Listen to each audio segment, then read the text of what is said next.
जिंदगी के आदी नहीं है। वो मुझसे आकर पैसे मांगेगी तो जरूर दे दूंगा, लेकिन मैं खुद से पैसे नहीं दे सकता। बात खत्म। काश कि तुम उस वकील से कभी मिलती ही ना, सिर्फ फोन पर बात करती उससे। मुझे कहाँ अंदाजा था इस बात का खाला, मैं खुद भी बहुत पछता रही हूँ उससे मिलने पर। ये सब तुम्हें काबू करने के लिए था। मैंने तुम्हारे लिए क्या कुछ नहीं किया और तुमने मुझसे छुपके ये किया।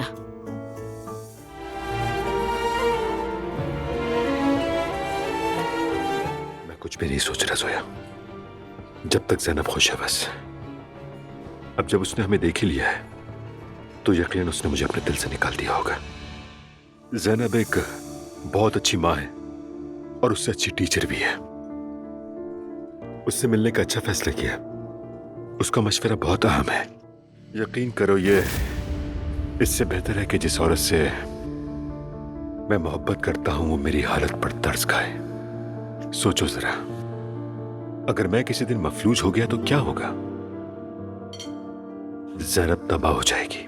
उमर, तुम्हें दोबारा सोचना चाहिए। जोया, सोचने की जरूरत नहीं है, सब खत्म हो गया।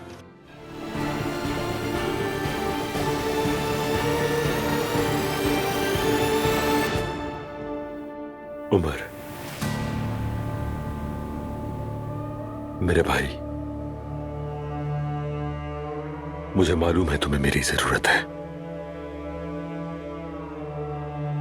बस मैं तुम्हारी मदद के लिए आया हूं।